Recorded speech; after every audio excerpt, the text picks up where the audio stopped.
the false smooth snake. That's amazing branding by somebody. I guess from the name that they look smooth, but they're not? Or what's false about their smoothness? Maybe because they are the kind of guys who listen to pickup artists. They're false smooth, you know.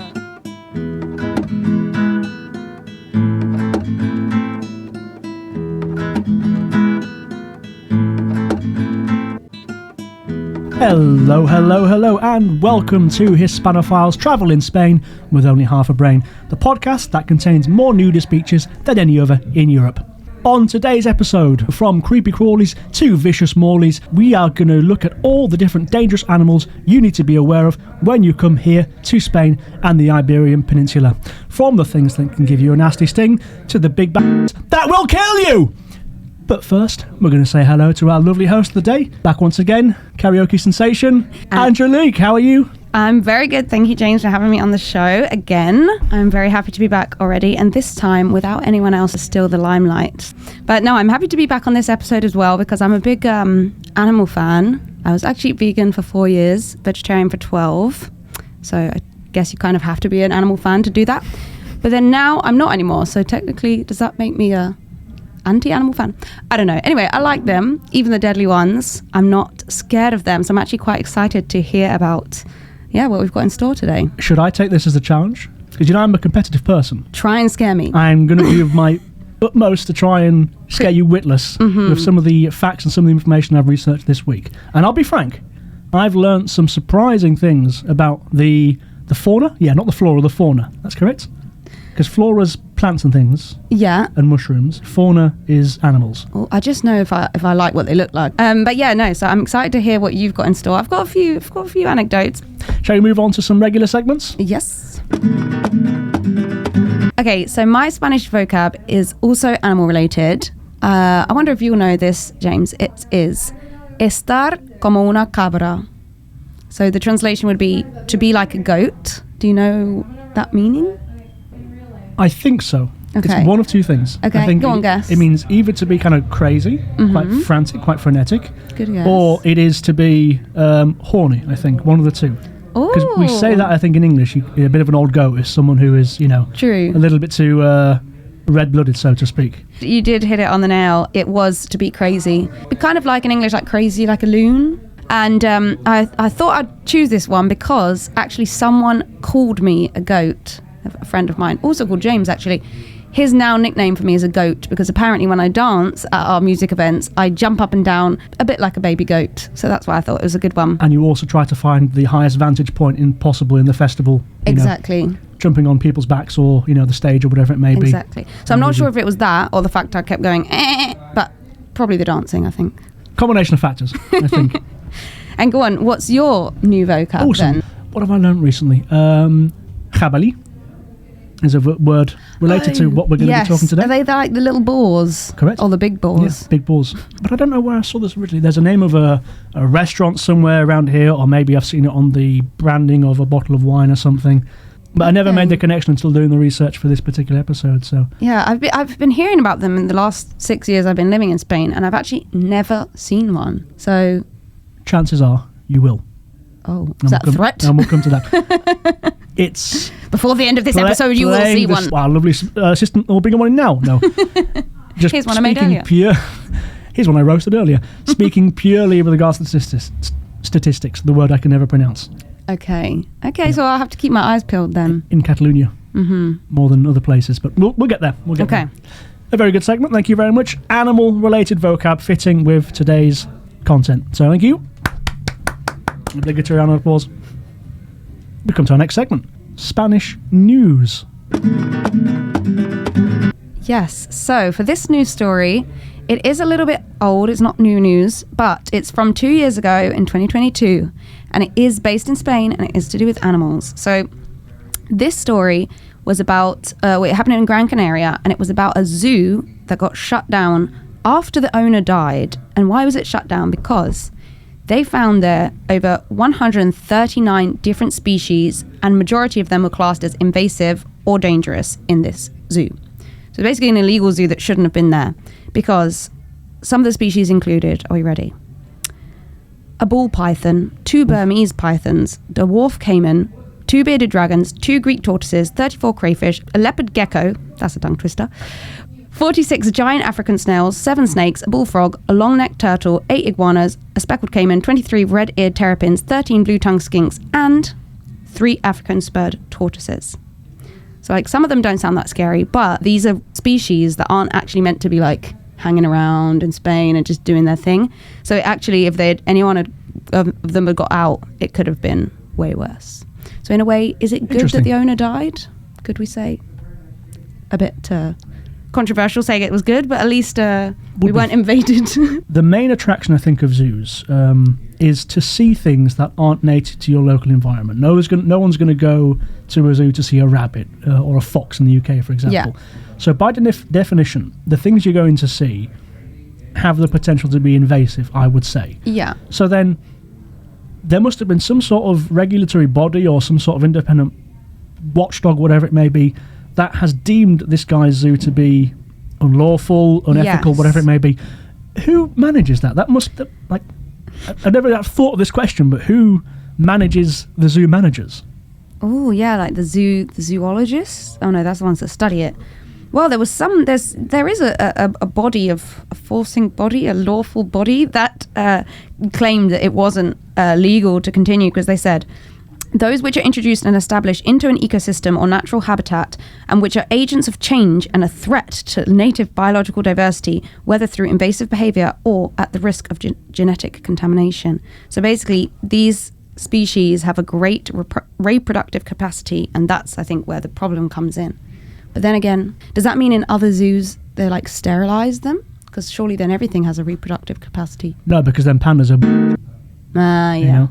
True. So maybe the underlying issue here is the quality of how they're maintained, how they're kept in cages, in exhibits, in menageries, that sort of thing. That's the issue here. It wasn't the animal species, it was the quality of care, I guess, was True.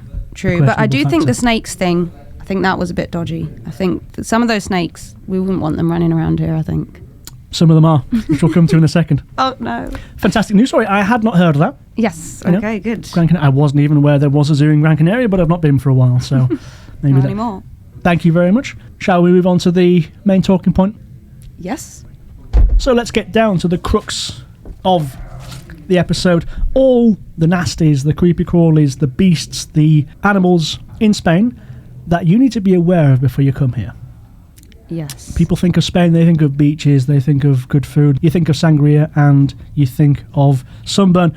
But there are some things here that you're not going to find back home that you need to be careful of. I think the way we'll structure this, we'll start off with the smaller animals. Yep. And we'll grow in size and importance as we go along. How does it sound to you? Sounds very good. Okay. Size does matter. Size does matter. We'll start off with the invertebrates and the main nuisance people are familiar with here in Spain, which is, of course, the mosquito. Fun fact, I'm sure you're aware because your Spanish is outstanding. Mosquito, meaning? Oh, no, I'm not sure. A little fly. Una mosca. Un mosquito. I'm too tired today. How did I not get that? Mosca, mosquito, of course. Spanish. Well, I think it's a Catalan word, actually, what I read, because I think mosco is the Catalan for annoying, buzzing housefly. The mosquitoes, everywhere you go, you will find them. They, of course, prefer stagnant water. So if you are by a place that is next to a big lake or a swamp, that is where you are going to be applying your incense to keep them away. Malaria is now not a problem in Spain. It was eradicated in the mid-20th century. So this is in no way an animal that can pose a threat to your life, even if it can pose a threat to your ankles. And your sanity. That sanity also goes well. a lot with the bites, yeah.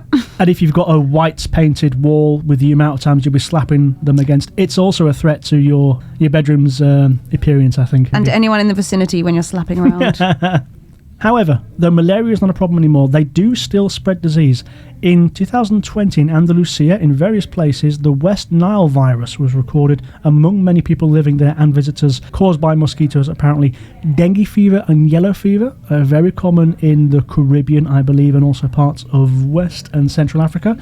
Not many recordings, I believe, recently in Spain, though this is always something that people are always concerned about coming, because, again, coming back. Spain is not particularly far away from Africa. Only the females bite. Oh, really? Yep. Little bitches. Because the blood, I think, is used to incubate the eggs, I believe. The male mosquitoes will pretty much leave you alone. They're too busy trying to get on board with the female mosquitoes. And I am sorry to say, Angelique, female human beings are more likely to be bitten. That is so rude.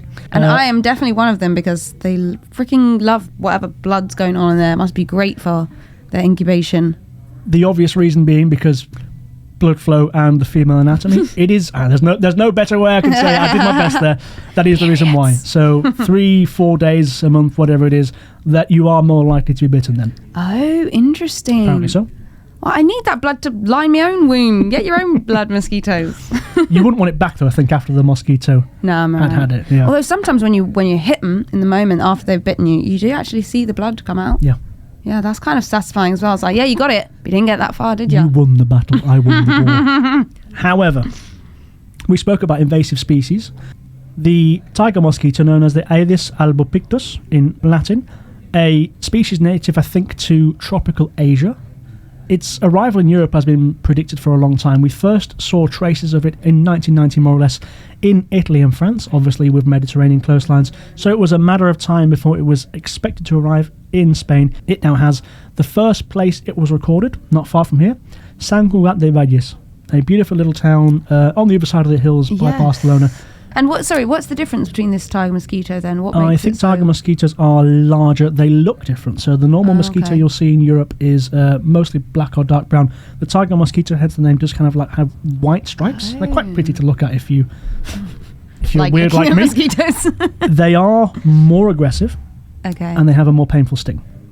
Ah, interesting. Malaria is still not a problem. And actually, it just reminded me of, not here in Spain, but once I went on holiday, my favourite holiday I've ever been on actually, to a Fijian island. And I always said it was the place where you can't escape from being bitten because on the land, you have the mosquitoes. Then you kind of escape from the bushy area and the green, and you go to the beach to relax, lie down. No, sandflies. Oh. So then, all itchy, what do? You go into the water, refreshing, wow, beautiful, paradise. What do you get there? Sea lice. So sea lice? Sea lice that also bite you. So I think I was like 8 or 9. There's this photo of me with my whole legs, like you can barely see the skin, like everything is just bitten. So itchy. Luckily, again, nothing happened to me that weren't deadly or anything, otherwise I wouldn't be here by right now. But couldn't see the legs for ages after. Yeah. Really you just had things swelling up. Were they kind of red in colour? Just red in colour, yeah, exactly. Yeah, and then obviously being a person that itches things, then afterwards you get all the scars for ages. So yeah, be careful, guys. Sandflies. I've never heard of sandflies. Yeah, neither did I went there. So at least in Spain we don't have that. I'll tell you that much. Thank God. Let's keep it that way. We move on now to one of my irrational phobias, something I really, really hate, which is the Scolopendra cingulate. I think that's the Latin. The Megarian banded centipede. That sounded a bit like something you get from Starbucks. Single latte? No, a double latte. I wouldn't pay for one of these in a cup. The centipede. An arthropod that people think is rather innocuous. These are things in the wild you never want to go near. Really? I thought they weren't that deadly. Or this particular type they is. Generally, I think all centipedes are venomous, the same as spiders. Oh. They are quite aggressive. Really? Well, they've got a lot of hands to put up. Territorial, yeah. My centipede anecdote. I was doing one of those middle-class Western people go to build a school in Cambodia for 3 weeks. And, of course, while you're working there, you have your own shoes, but they give you some work gloves. Well, evening, we finished for the day, and I quite carelessly threw my gloves onto the floor, not thinking too much about it. Next morning, came back, shoved my right hand in, thinking, this rubbery thing. Oh, no. Have you ever felt insulation inside of the ball? Yeah. Probably thinking, it felt like that. Who's put this in here? And all of a sudden, I think on my ring finger on my right hand, I felt a clamp. Threw it down and thought, something's in there. And out of one of the fingers, this enormous 15 centimetre, this enormous monster snaked its way out of my glove. Word. I jumped 5 foot into the air. I screamed like a little child. And so I kind of sucked whatever I could out of my finger. But I am so paranoid nowadays about socks, about shoes, about gloves because of inside. This. Exactly. Good advice. Exactly. A local told me they were quite dangerous. In Spain, not so dangerous. Megarian banded centipede, about 9 centimetres long. So not a particularly large species. Black and yellow with dark brown head and golden legs, and that's how you really get golden legs. Golden sort of colour, yeah. Okay. Orange, whatever, maybe yellow, depending, I guess, what it's been walking in. Centipedes across the world will be aggressive to any size foe it finds if it feels threatened. I think they are quite territorial. Generally speaking, animals aren't stupid. Nevertheless, you never want to handle these. Yeah. They are found across the country. They prefer places that are a little bit dark, a little bit dry. So under rocks, that sort of thing. That's where you've got to be careful. Particularly if you're going with children out for a walk somewhere in the centre of Spain. Give them a pair of gloves and tell them just don't put your hands in places you don't know. That's the main thing. I mean, that's always a good advice for most people, actually. Don't put your hands in places you don't know. But some people need to hear it, That's the main reason. They have a painful bite, but there are no recorded human fatalities in Spain as a consequence of interactions with centipedes, thankfully. That is good. The only thing I was wondering, when I looked them up, I thought that they weren't actually venomous, all of them. And the only interesting fact I got was the fact that I was wrong about how many legs they have. So I thought, obviously centipede, I thought like 100 legs. And actually they can have between 15 and 177 legs. How on earth they can be an odd number it was also surprising to me, but didn't know that. I think pairs of legs, so 15 pairs of legs. That makes way more sense. I was just imagining like one little spare leg on the side. Something similar in appearance, but actually more dangerous, and this is something people really do underestimate the danger of, is, of course, the humble caterpillar. Oh, not the hungry one. Not the hungry caterpillar, no, though I wouldn't trust that too much either. So is life. On one side, you've got the beauty of the butterfly, the elegance when one whistles by in the wind. I'm trying to be poetic here off the cuff. On the other side, you've got caterpillars. Because they are so vulnerable, because they move so slow, because they are so abundant, they need to protect themselves from particularly birds, but also frogs, small mammals, that sort of thing. Caterpillars all over the world. They come in many different shapes and forms, many different colours, but you do not want to go touching them ever. Really? But they look so cute. They look so cute, they look delicious. They look fluffy. The hairy pine processionary caterpillar is the one that you're going to find in abundance in Catalonia specifically. I saw some quite recently at a train station. Black bodies with orange colourings around them and long silver hairs and barbs. Those are what you need to be aware of. These hairs eject when threatened. They can cause irritation and rash, temporary blindness. What? And they are particularly harmful to small pets, and they can prove fatal. So your cat, if it gets these into its mouth, into its eyes, it can prove fatal because these do, I believe, contain venom. Right, and that comes out through the hairs, or no? It comes out if something eats it.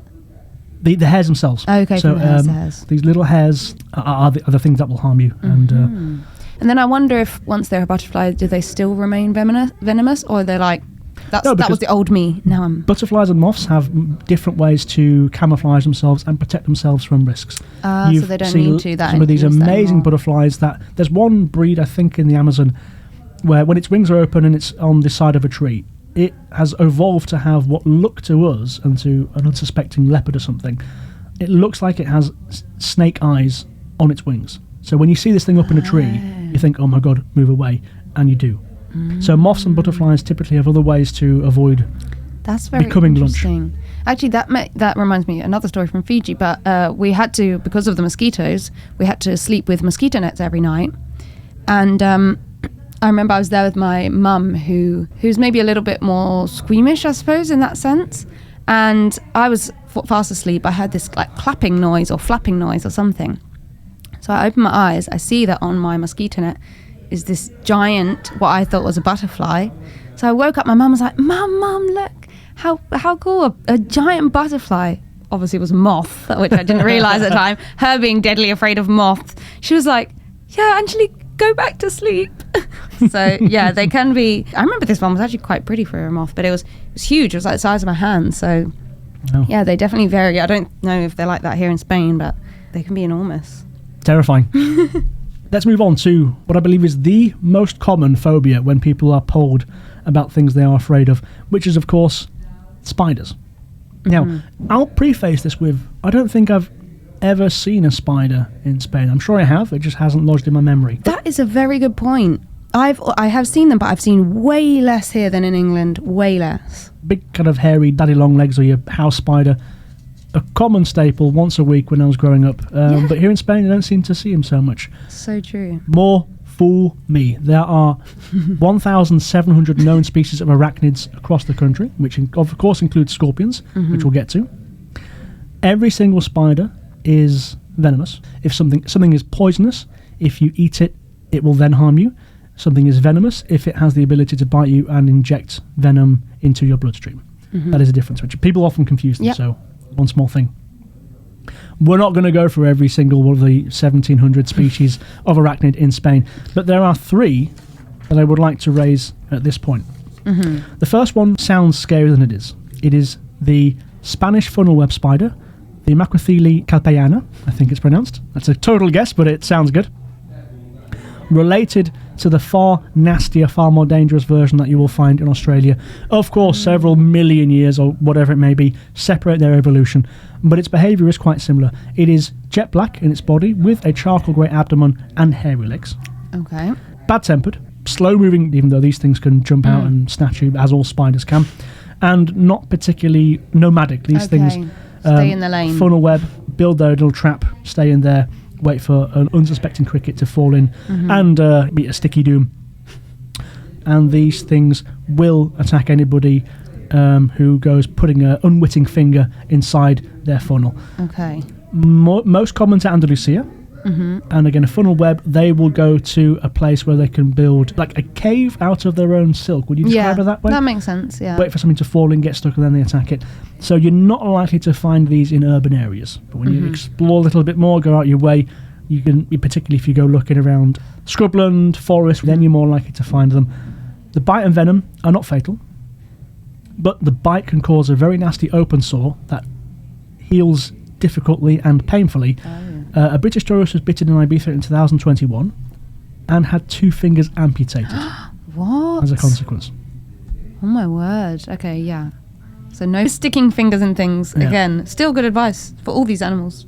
Next up, the violin spider. And again, I'll struggle with this one. The Loxosceles rufescens, apparently is the Latin name. We have 1 recorded fatality from the violin spider. I think you're going back to kind of the pre-industrial revolution. Also known as the recluse spider.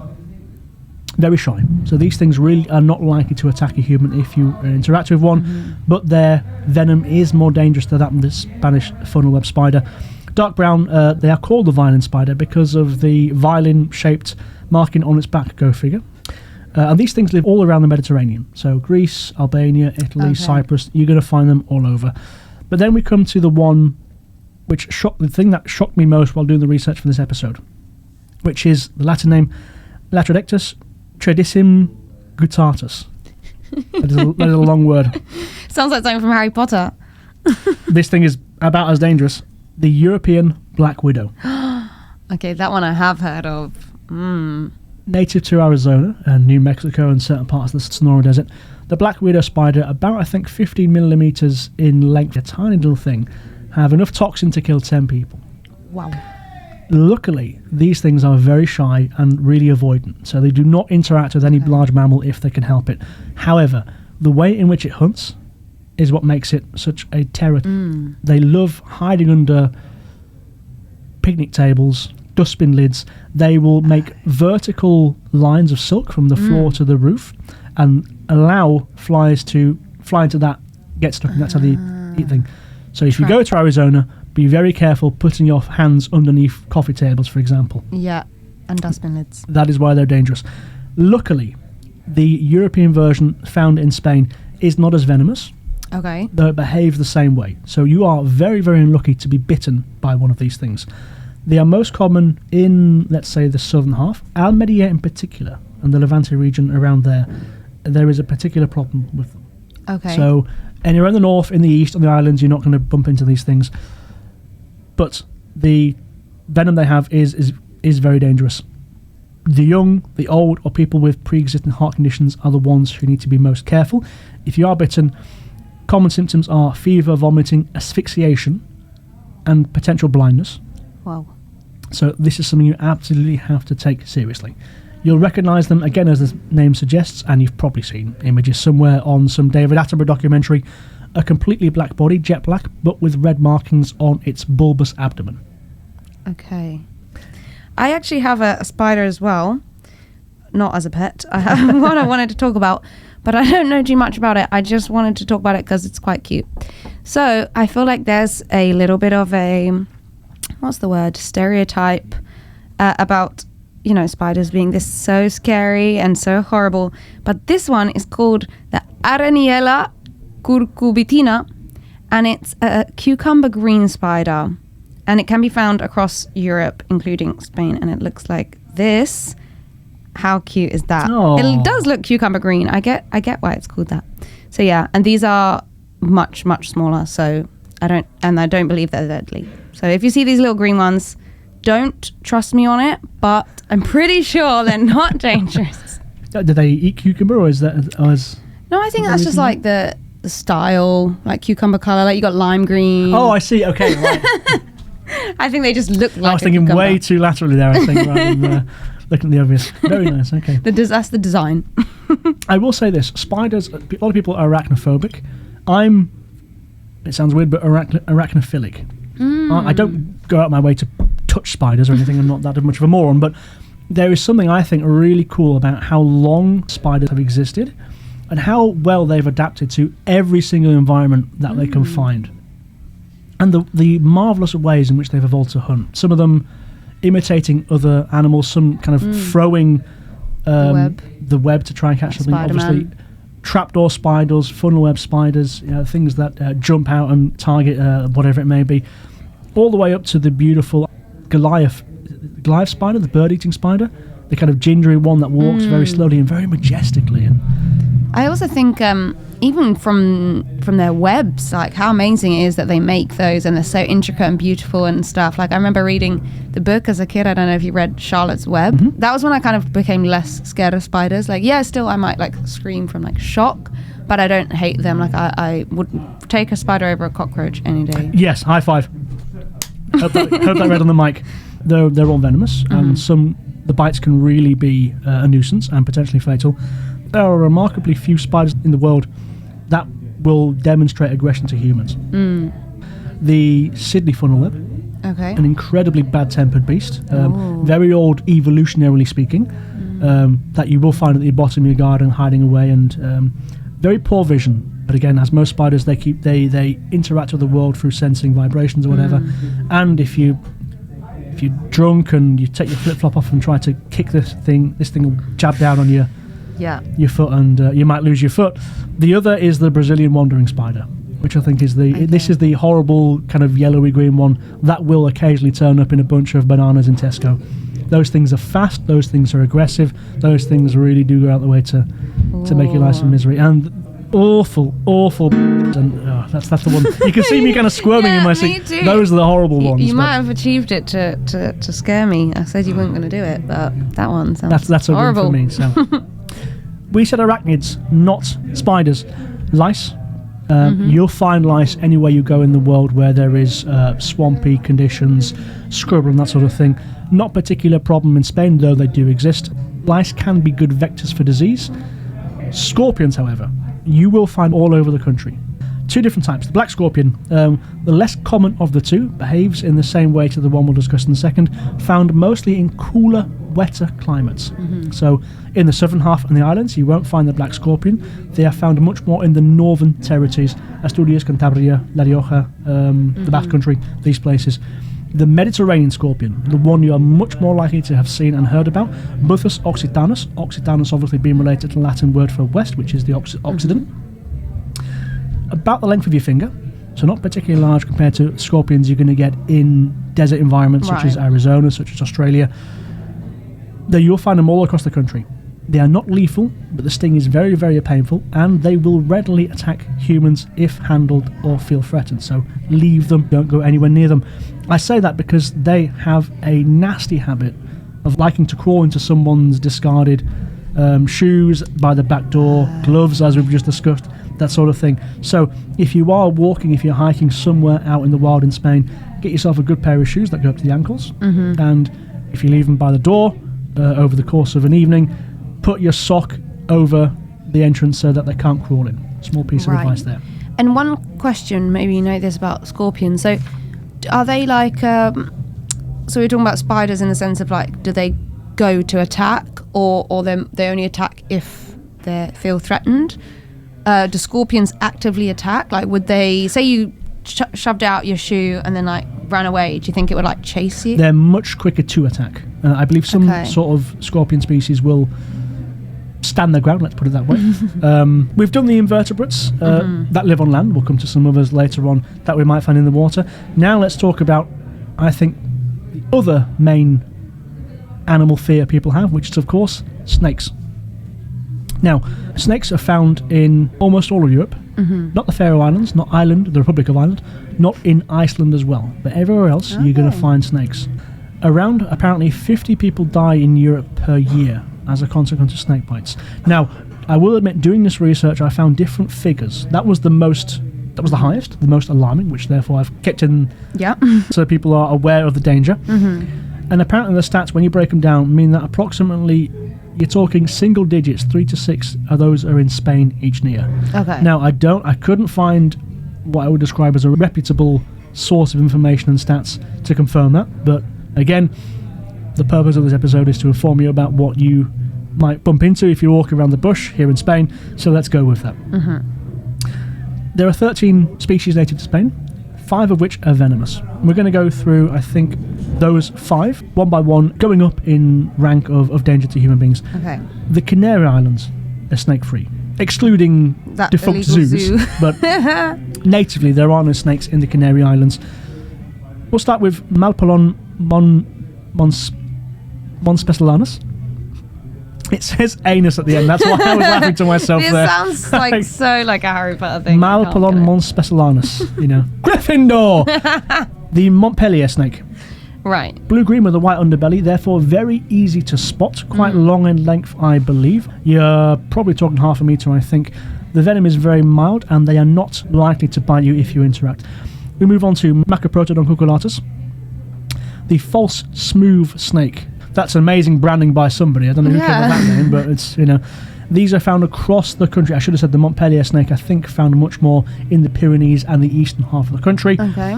False smooth snake are found across the country, small in size. These are really good at hiding. Yeah, in any nook and cranny you can find. Okay. And I guess from the name that they look smooth, but they're not? Or what's false about their smoothness?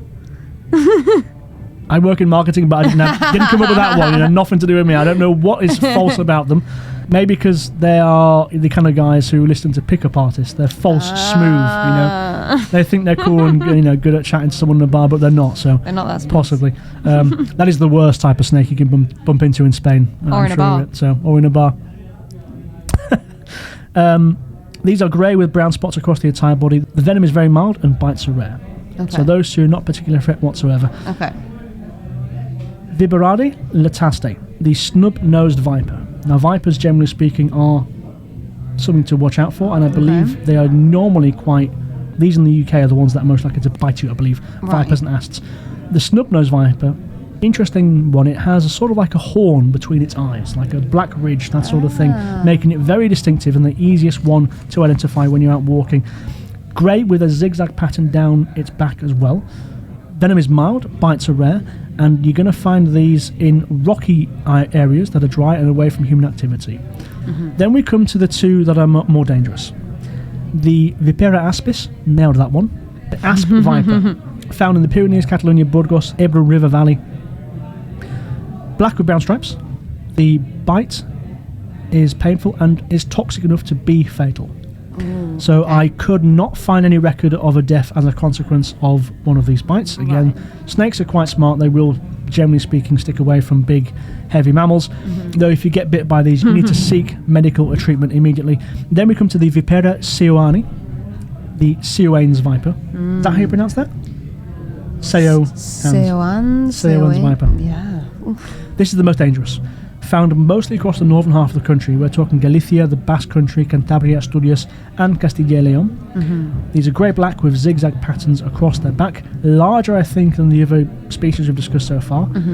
The bite is fatal to pets. So if you're taking your dog for a walk, if you let your cat out for a walk, the young, elderly, and those with heart conditions, once again, because of the nature of the venom that these things have inside their fangs. Again, anywhere you're going, if you're going for a walk, be careful where you put your hands. Don't let your kid run over and pick up a stick without checking it first. Yeah. I've seen a few snakes here. I don't think any of those from those lists, but yeah, like small ones in the first town I lived here in Catalonia, in Santa Coloma de Farners. It was near a lake. No, not a lake, a river. And there was a big kind of park, which is around the river. And I remember that we'd always go down and sort of, I had a friend with kids, so we would always go down and like play in the water and play in the leaves and all of that sort of stuff. And we saw twice, I think it was, like a very small kind of greenish snake that we also thought was maybe like a stick or like a plant. So I would say, like, be careful. And as you said, with the kids as well, like, be careful what you touch, because I was fooled. I mean, it wasn't like blue and shiny with its false smooth little hat on, but it was much more inconspicuous to spot. How did you realise it was a snake? When it moved. I see. Yeah, and then I moved, and then didn't see how much far away were you? Thankfully it was like the end of this table. What would that be, like 2 meters? Yeah, meter and a half. Meter and a half. Meter and a half. So it was far, like, enough that we could get away, and also it was in the water, or like in the shallows of the water. So we just like went onto the land, and I see. We're still here to tell the story. Those reaction times are what kept you alive. Yeah, usually. exactly. Yeah. I missed one invertebrate, the Asian hornet, Vespa velutina, an invasive species, recognisable because of its very dark body with an amber tip on its abdomen, on its face and on its legs. Native to Southeast Asia, but the first sighting of them has been seen in Galicia very recently, and there have been 2 recorded fatalities so far here in Spain as a consequence of stings from the Asian hornets. One in Galicia, one in Asturias. So, wow. Neighbouring. So in the statistics, the hornet is in a way more fatal than some of the other things. The snakes, the spiders. We'll get to bigger beasties coming very soon. Okay. But again, not an animal people associate when they think of dangerous things. Exactly. I think nobody likes hornets, nobody likes wasps. People like bees because they seem to be a little bit more placid, and they give us honey, of course. But this is one to watch out. They, unlike wasps, are not really known for their vicious nature, neither a proclivity to attack humans spontaneously. But again, if you see a nest, if you see a bunch of them hanging around, stay away. Do not let your children go anywhere near them. I guess people are allergic to wasp stings, bee stings. I assume the same as with hornets. I would think so, yeah. I guess so. Yeah, because all of those type of things can get inflamed and stuff, so I would assume so. And also, aren't hornets, well, I don't know about the Asian ones, but they're bigger in appearance than wasps.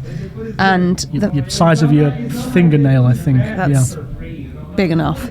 And also the fact that I think they're more scary in a way from the rest on the list, because also they can fly. So it's like, I can't flip and fly. So if you're chasing after me, certain things are chasing after me, I can kind of like jump up on something or, I don't know, run away. But if you can fly, then we're all screwed. Yeah. We hope you're enjoying this episode. If you are, consider giving a like, writing a comment, following, subscribing, giving us a high rating, all that jazz. You don't have to, but it would help us out with the algorithm in the place where you listen to your podcasts. Thank you very much, and let's get back to the episode. Angelique, it's summer. It's hot. We're here in Barcelona. We've got the beautiful water nearby. Yep. What is better? On your day off, you take your pals, you go to a wee beach that only you know about, bring a cool box with some good food, some beers, whatever it may be, and have a little dip in the water. That is one of my favourite things to do. Nothing could spoil that, right? Oh, I think you're about to tell me that it can. We'll start off with the jellyfish. Okay. Now, generally speaking, Spain is not a country that has a problem with jellyfish. There are, of course, a lot of species that are native to the coasts of Spain. And Spain is a country that has 4,964 kilometres of coastline. Approximately. Approximately. That's what Google told me. And anywhere with that much coastline, you're going to have species of something in the water that can do you harm. Now, 3 particular jellyfish are a threat to human beings here in Spain. The purple stinger jellyfish. Not one of the more imaginative names, I think, of things we've looked at today so far. Named, of course, because it is purple in colour and has stingers on it. Bell-shaped, long tentacles up to 3 metres. These give painful stings and leave permanent scars. Up to 3 metres, that's huge. Wow. Size matters, as we discussed.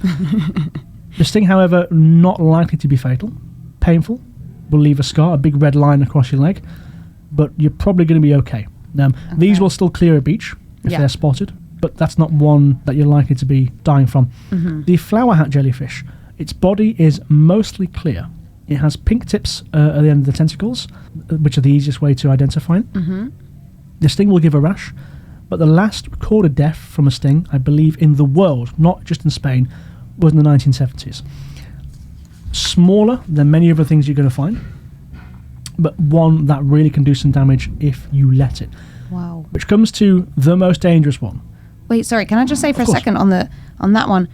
I mean, how do you even say that? Like, oh, you know, my family member died. Like, oh, how did they die? Because of a flower hat jellyfish with little pink things on the end of its tentacles. Like, that sounds so innocent and yet so deadly. Why don't they give it a name like the scary tentacle jellyfish Monster. instead of a flower hat? Like, that sounds The like death a bag. kid's show.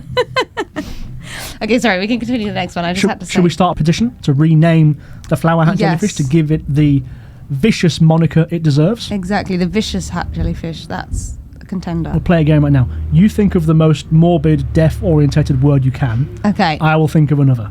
Okay? Okay. I'll give you 2 seconds to think. Got it. I've got one. Do you want to go first? Yeah. Slasher. Destroyer.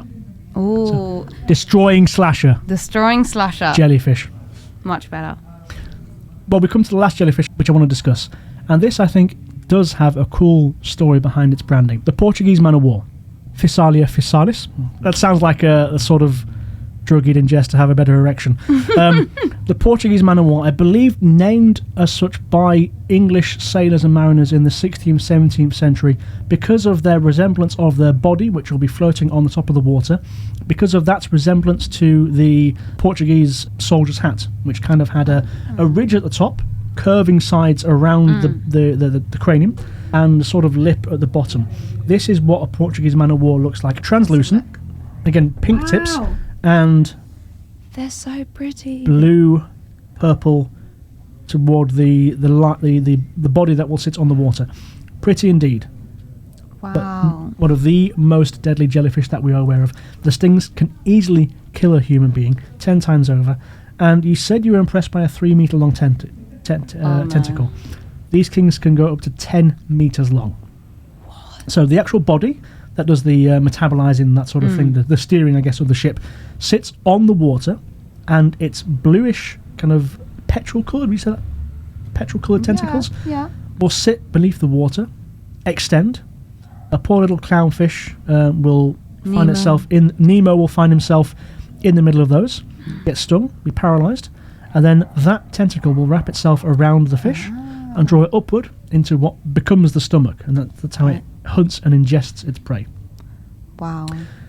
Impressive, but also, very creepy. Like, that's why in Spanish they call them, obviously, medusa, is jellyfish. And it is a bit like that, isn't it? It kind of reminds you of the Greek mythology. No, not Greek mythology. I don't know where mythology. Greek, Is it? Yeah. Okay. So and like all the tentacles on the head and stuff, like it is quite like that. It's like beautiful and mesmerizing, but also scary as hell. Stop you in your tracks. Oh my god. Exactly. It's just enormous. And terrifying. A sight of one of these anywhere in the world clears a beach immediately. I did not see a recorded death as the cause of one of these in Spanish water when I was doing my research. That might be incorrect, but they are becoming increasingly more common sight in European waters around the Mediterranean. So guys, to sum up the jellyfish section, again, general good beach etiquette. If you see a red flag, get out of the water immediately. Definitely. Actually, that reminds me, because my first year when I was living here, actually, we went to the Costa Brava, which you think, it's kind of like holiday destination, but you don't really think about these type of beasts in the water. And I remember that there was obviously loads of kids playing and stuff, and there was a family next to us. And I remember this kid walked up to his family with a bucket, like bucket and spade. And he was so proud. He was saying to his parents, like, look what I got, look what I got. He somehow managed to catch the jellyfish, saw it, caught it in the bucket and brought it to his family, who obviously freaked the hell out. So, that was a scene. And then they did bring, like, the lifeguard came to see if it was, like, okay, but it wasn't a deadly one. They just got rid of it, but Shot shot on sight. But no, yeah. So they're more common than I thought, and I have been stung before, a couple of times. Not here though. But I have to ask you: do you think it's true, or do you know if it's true? The typical device you hear about, if you get stung by a jellyfish, you have to pee on it. So my understanding is, urine, what we have, contains ammonia, and therefore it is more alkali. So pH between 7 and 14. When you have interaction with an acid or an alkali, what you need to do to neutralize it, to make it less dangerous to the human body, is apply the complement. So if you have an acid attack, you need a strong base or a strong alkali to neutralize it and take the danger away. I understand, I don't know, but this is what I've been told, a lot of jellyfish stings are alkali. So urine also being more alkali, kind of pH 8-9 I think, is not what you need to apply. What I've found in this research is vinegar is a good thing. Acetic acid. I see. Not something you generally bring to the beach. I was just about to say, I mean, I get the urine thing. You usually have some with you. A good alternative could be a lemon. If you've brought one of those to pop a little slice into your drink, gin tonic, whatever it may be, that could be a good substitute. Okay, good to know. So bring vinegar and lemon with you to the beach as well. Yes. I did a bit of chemistry at school at A-level, and we synthesized acetic acid. And obviously, teacher just calling it vinegar. Stupid old me assuming it would be the same thing you find at a chip shop. No, you didn't. I stuck my nose around the test tube, inhaled, and my brain hurt. This thing was ridiculously strong. Oof, that sounds painful. I learnt my lesson. Yeah. I learnt my lesson. It was not pleasant. We'll stick in the water for a little bit before we come to the real dangers. And of course, you are thinking about the topic of sharks. Yes, indeed. Spanish for shark is tiburón. Nailed it. I love that word. One of my favourite Spanish words, but I don't know why. It is a good word, actually. And what's funny is they call like the little macaroni pastas, they call them tiburón as well, which always made me laugh. Like little macaronis, and you call them sharks. Is that to make them sell better, or is it to I think it's about the shape, though. I think the shape is meant to be like the shark fin or something. I can't say I've ever seen that, but maybe I need to open my mind, like I said. Like I said, 5,000 miles of coastline has our beautiful country. You've got a big portion that is Atlantic, particularly with the islands, but then you've also got a lot of it in the Mediterranean. Ironically, it's the Mediterranean, the one that is shallower and kind of closed off. I believe that is where we have the greater variety of sharks. 50 recorded 50 known species in the Mediterranean right now. That can show up in the shallow waters around Spain. The places where you're most likely to see them are the entire northern Cantabrian coast, all the way from San Sebastian to Vigo, Galicia, Valencia, Catalonia, the islands, and certain parts of Andalusia, most notably Granada is the place. For some reason, in Andalusia, the place where we have the greatest number of shark sightings. Sightings are becoming increasingly more common, definitely in the islands, in the Canaries. I think part of that is the change of the Gulf Stream. It's getting warmer in the Atlantic. Okay. And in the Canaries, you're most likely to see the hammerhead, which is an aggressive shark, the whale shark, which is the really big, beautiful ones, and the angel shark, which I'm not so familiar with. I think it is a small... angelic-looking shark. has a little halo or something, or whatever it may be. Some wings. Or because it's always following you, even though you don't know it. Could be. Oh, guardian angel shark. It's the first thing you see before you die, and then the angel is the first thing you see after you die. Could be. In the 20th century, there were only 16 recorded examples of shark, I don't use the word attacks, but shark interactions that were damaging to humans. Really? The last death as a consequence of shark bite was in 1912 in the Balearic Islands. I couldn't see which one. It was in 1912? 1912. No one since then has died of fatality, sharks. Apparently. But in 2017, there were 4, let's use the word attacks now for simplicity. The latest was off the coast of Alicante in 2023. A man was bitten by a blue shark, which I believe is it's the shark species you're most likely to encounter in the Mediterranean. Right. But before then, the prior most recent shark attack was in 2020, an angel shark off the coast of the Canaries as well. Oh. But so is there getting more sharks? Yes, they are becoming more common. And in 2018. Do you want to read that? The great white shark was spotted off Mallorca coast in 2018, and that was the first confirmed sighting in the last 30 years in Spain. Wow. all the way great from white. I think great whites, generally speaking, are found in the Pacific. So how on earth great whites are becoming more common in European waters, I do not know. They're getting That is better a at huge swimming. migration path. Sharks getting better at swimming. What could be more terrifying? In the last than that? 30 years, they've been training up. They've been doing triathlons and everything. Now they're coming for us. So sharks are not animals that hunt humans, typically speaking. You're most likely to get bitten in the same way a 6-month-old child will put something in its mouth to work out what it is. Sharks will often use their mouth to identify what they're looking at. Not very convenient when you're swimming and you lose your leg. I was just about to say, just try a bit. Oh, no, I'm not a fan. The reason I'm saying it is you're not being attacked, you're not being eaten, you're not being hunted by sharks. Doesn't help you when you're bleeding to death. If you do interact with a large shark and if you can't run back into shore, there is no way in hell that you can outswim the thing. What you do is, number one, stay calm. Splash as little as possible because this triggers the hunting instincts inside a shark. You turn to face it. Take a deep breath, put your head under the water so you can, I wasn't to get face to face with it, but you can better observe what it's doing than you can looking down into the water. If it goes to bite you, what you're going to do is you're going to try and get your hand inside its gills.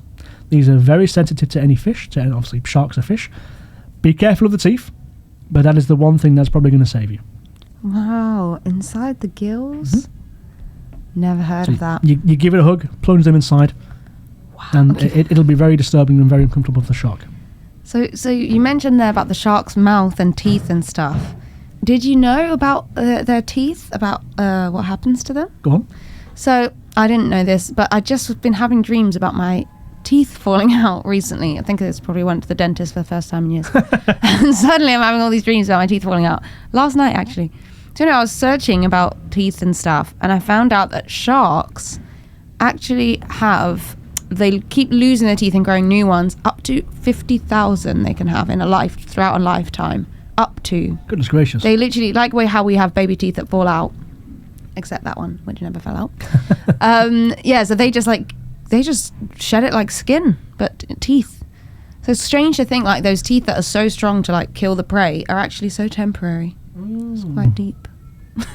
Very, very Buddhist philosophy there. Exactly, Life is beautiful but temporary. But that would explain why kind of people always have, a kind of homemade necklace with a shark tooth. That would explain that if they come out so easily. Exactly. That many. Good knowledge. I didn't know that.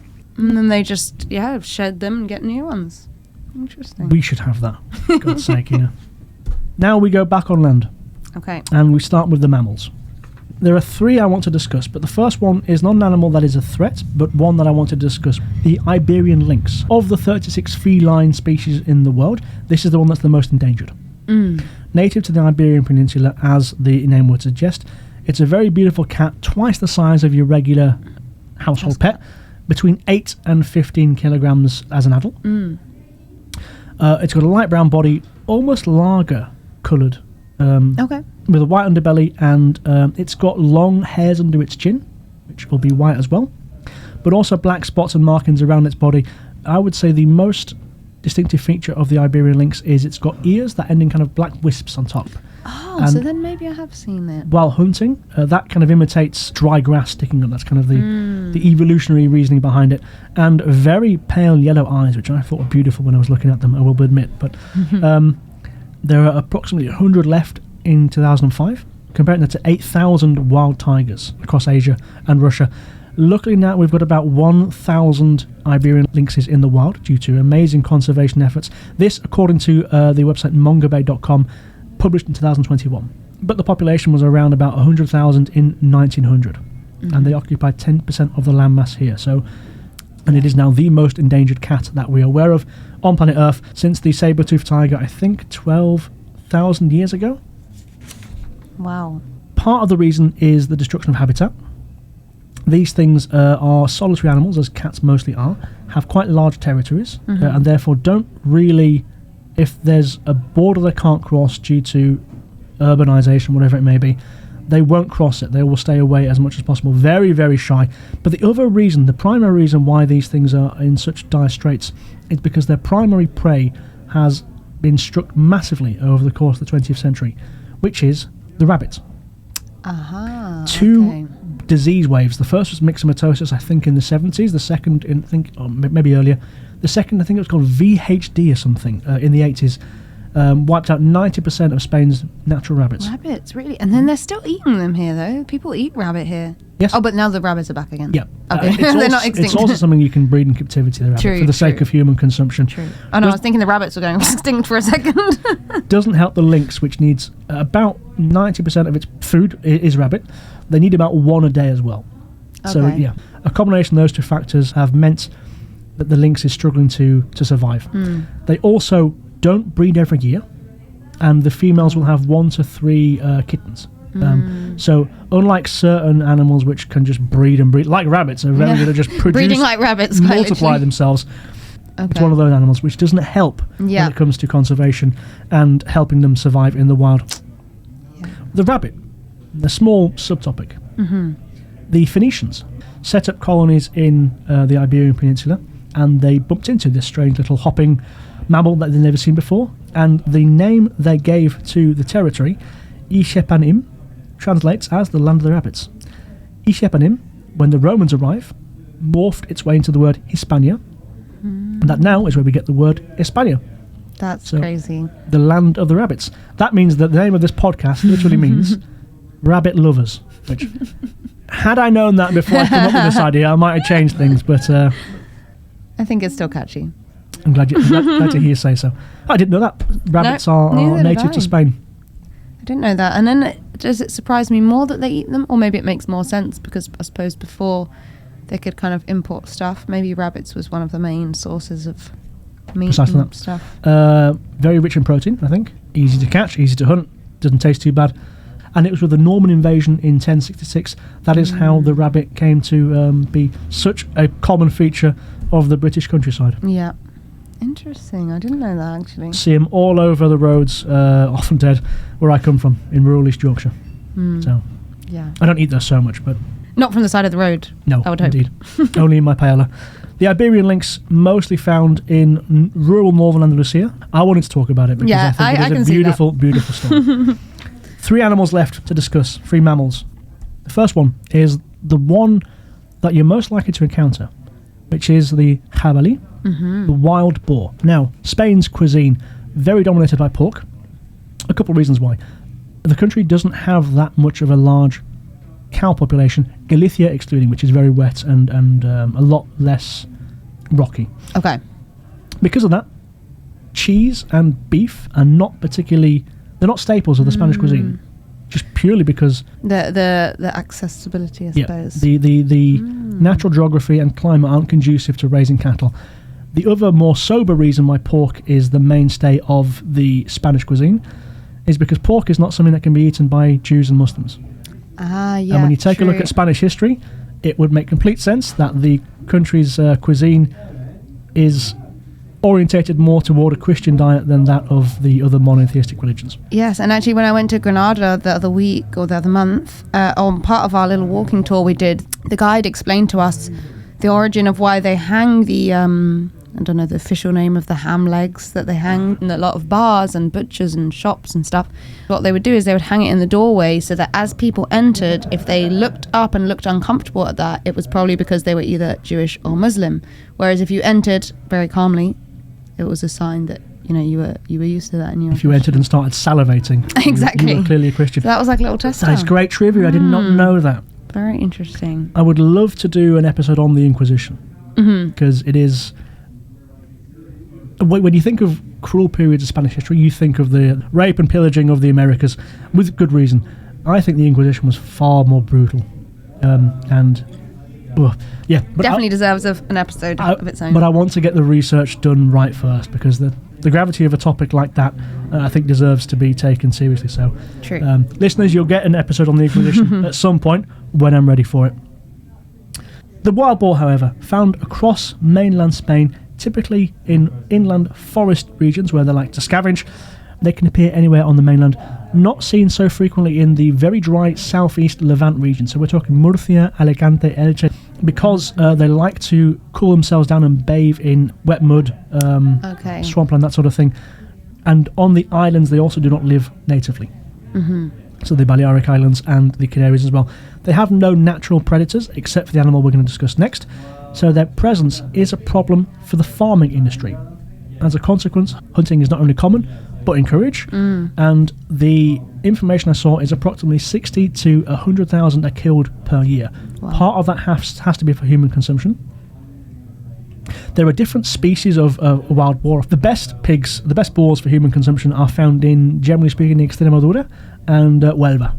Promise there, because of the abundance of a very particular acorn, I think, from some type of tree, which gives it the real beautiful, brothy, umami flavour, which people go mad for. Can they attack humans? Yes. They are not intimidated by human behaviour, and more they're entering towns and urbanised areas in search of food, effectively. These things will give you a nasty bite. Oh, really? Be careful with children, as you always bloody should be, and you're also going to see these things coming from quite a way away. I saw so many images on Google of just a bunch of boars, happy, 4 or 5 of them, playing in the water in the middle of a crowded beach. These things are not scared by humans. They seem to have learnt the fact that humans create trash which they can rummage through for a bit of ham, ironically. And they are the biggest danger, therefore, on the roads. Yes, that I've heard about. The cause of many traffic accidents. Yeah.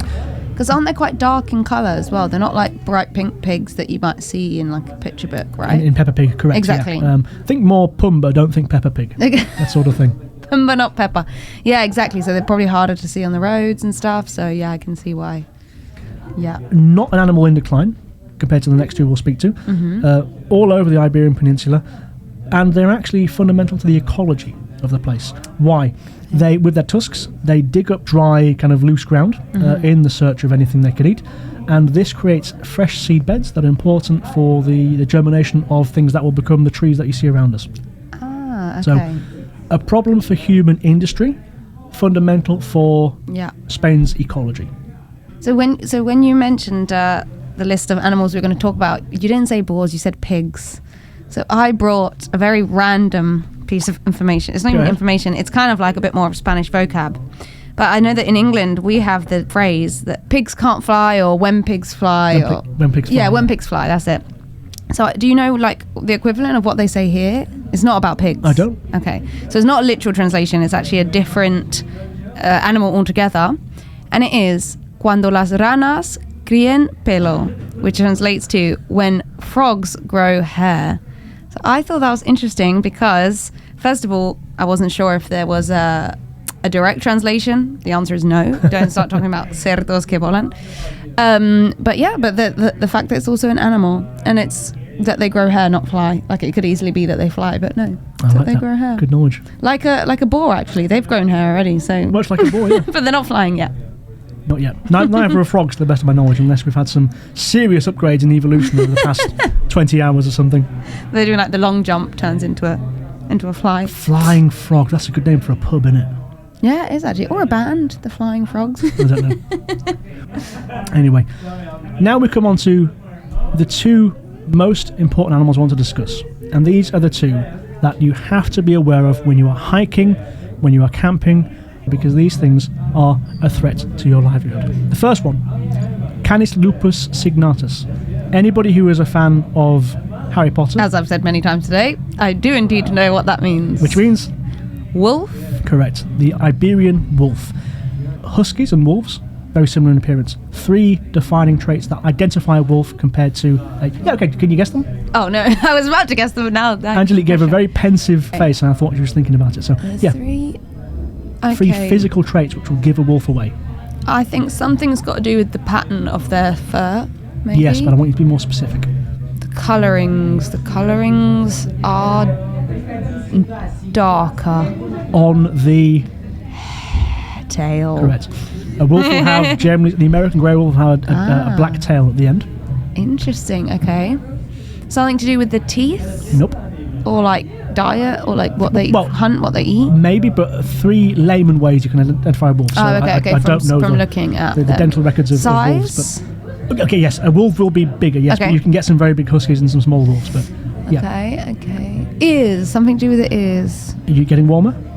Okay. Eyes. Yes. The colour of their eyes. Correct. Huskies have blue eyes. No. Huskies have paler eyes Okay. than a dog will have. Dogs, generally speaking, have very dark eyes. A wolf's eyes will be far paler. And the other thing is quite specific. A dog has its front legs that are kind of to the side of its more like a human kind. You've got shoulders and front limbs on the side. A wolf will have them much closer together than a dog will. Okay. I'm not sure evolutionary why, but that is... Maybe does that have something to do with the way that they move and run, like as in they're more predatory, so maybe they need to go faster? Yeah. And this position is more like dogs we've bred to hunt, we've bred them to do all sorts of things for us. So the shape of the skeleton, to organise sheep and bring down a bull, which is what a bulldog is. The canine, the family dog, evolved from the wolf. I don't know how long ago. We're talking post Homo erectus, so some point in the past 2 million years.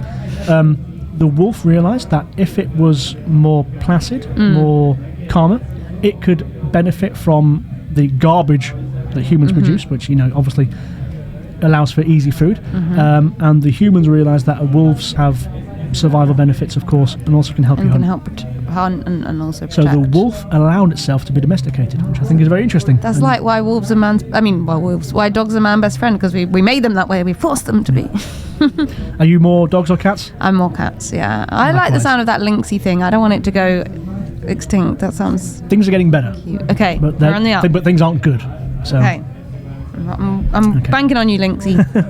Back to the wolves. The other things that distinguish the Iberian wolf from the American grey wolf: the coat is more of a rich brown colour with black markings on its face, on its shoulders, on the rear, and along its back. So different to what you probably see from films, from TV shows. Attacks on humans are very, very rare, but they are known. The last death as a consequence of an attack from a wolf was in 1973 in the town of San Cibrao das Viñas, which is just outside of Orense. So this is not the middle of the steppe. This is close to an urban centre. Yeah. A 7-year-old was mauled and devoured by a wolf. I think it was a little girl, I don't know, left alone by their parents. Horrible way to go. Yeah, you're pulling that face. I completely agree with you. Again, watch your kids, guys. They are mostly found in the northwest, so in Galicia, Asturias, Castilla y León, but are also have been spotted in mountainous Andalusia. If you encounter your wolf, it's not an animal that you can outrun.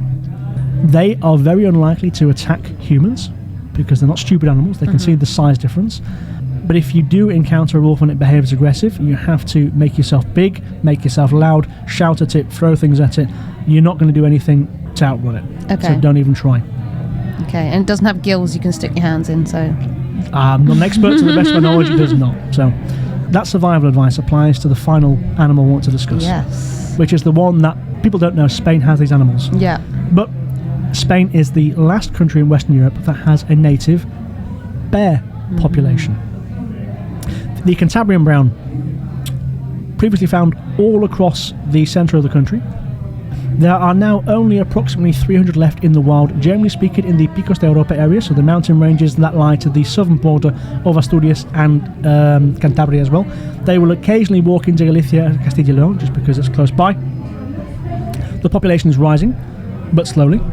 Again, an animal that invests in fewer babies rather than having 10 and 4 survive, or whatever it may be, which are always going to be a problem when you're trying to conserve species.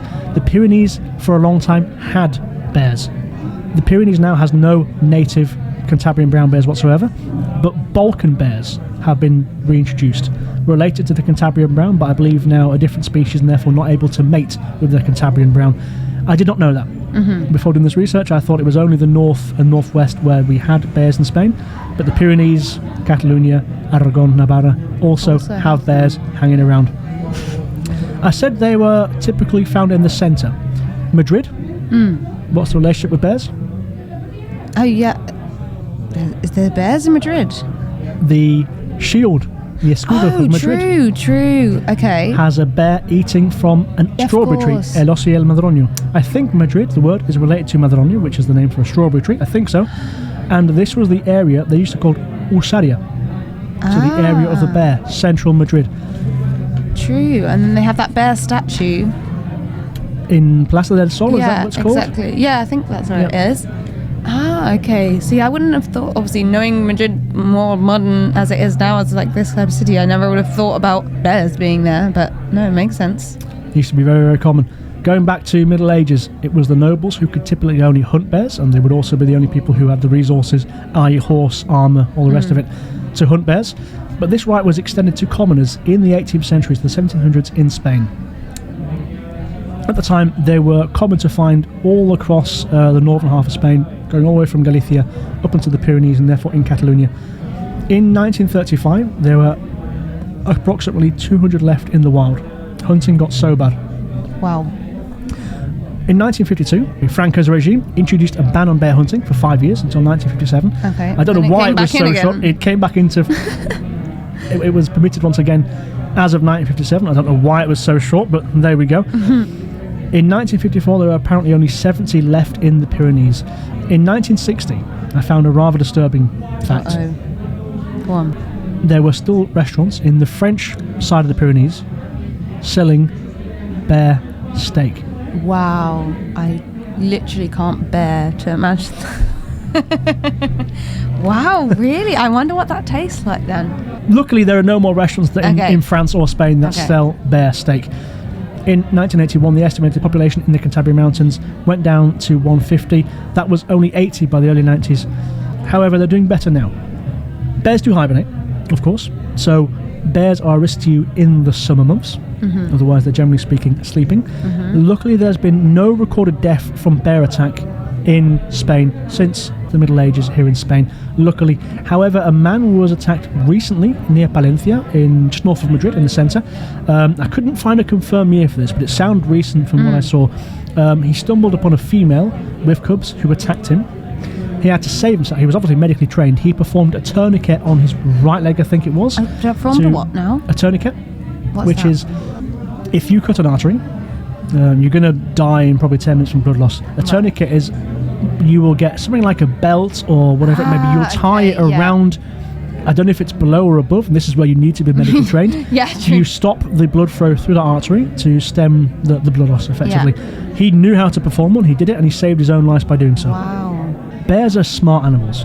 If you are walking through the middle of Colorado, Montana, wherever you are, you need to be making as much noise as possible.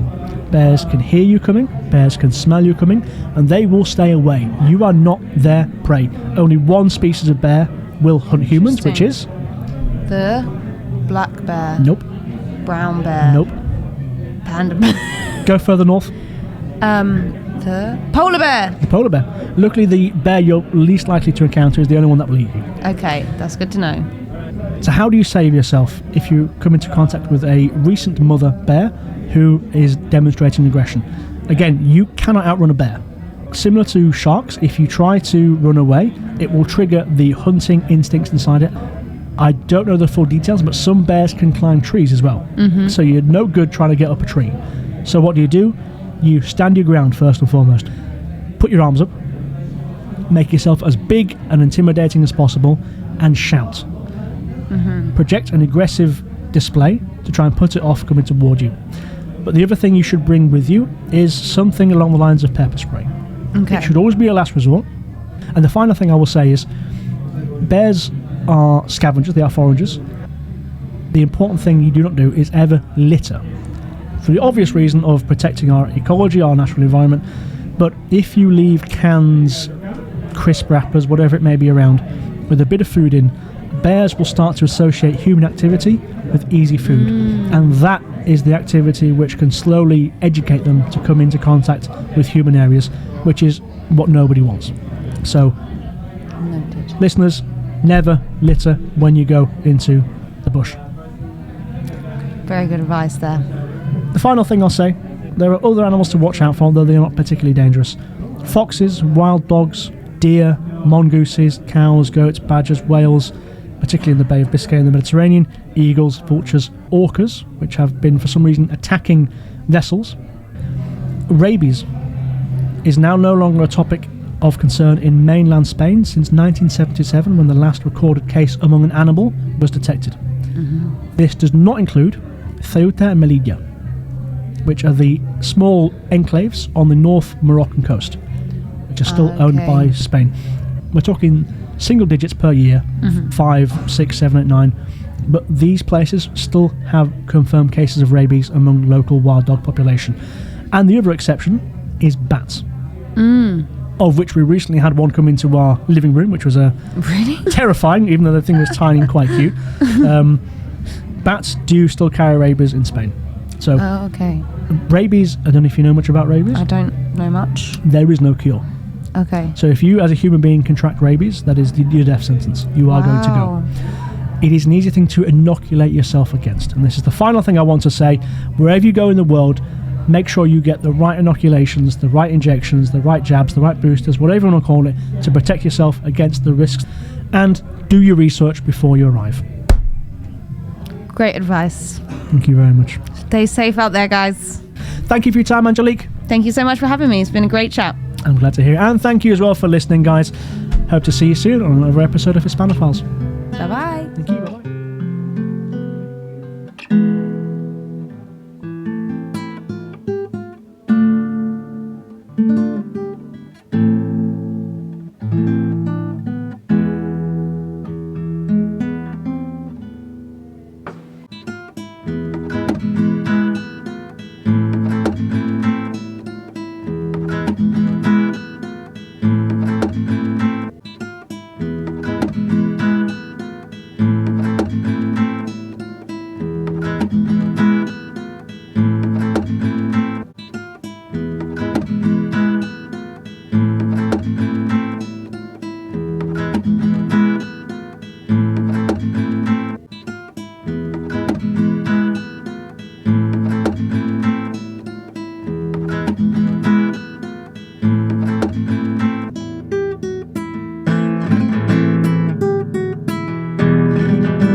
A leopard gecko, that's a tongue twister.